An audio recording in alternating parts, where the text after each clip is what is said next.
the meaning of any historical event is going to be revealed only when it is considered in its historical context. An event without a context is inherently ambiguous.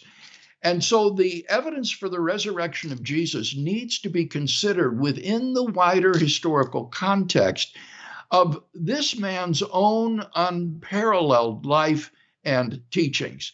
There is a general consensus among historians today that Jesus of Nazareth came on the scene with an unprecedented sense of divine authority.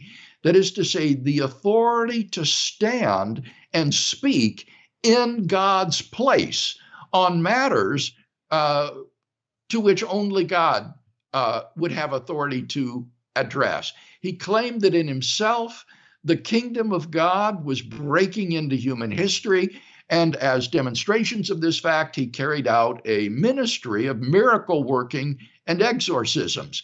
Now, the modern skeptic might not agree that these were genuine miracles. Maybe they were psychosomatic healings. He might think that the cases of demonic exorcism were mental illness, perhaps.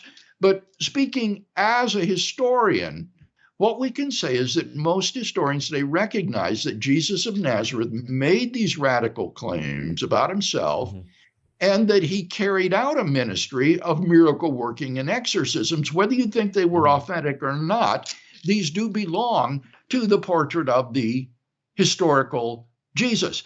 In particular, I think he claimed to be the long-awaited Jewish Messiah, who would be the ruler in Israel, the king of Israel.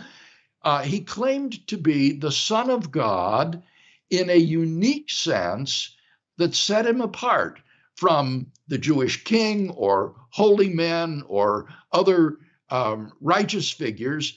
And he claimed to be the divine human Son of Man predicted in the 7th chapter of the book of Daniel, this divine human figure to whom God would give the nations of the world to serve and worship, and over whom he would be sovereign. And at Jesus' trial, where he's condemned by the Jewish high court, all of these claims come to a climax where he claims to be the Messiah, the Son of God, and the Son of Man. And the court votes for his condemnation for blasphemy immediately. It was unambiguous. So this is the scene that is set here.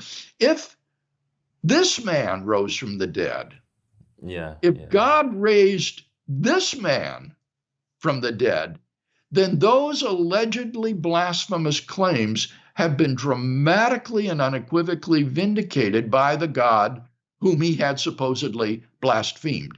And so the resurrection would stand as God's divine imprimatur, as it were, of these radical personal claims made by Jesus of Nazareth.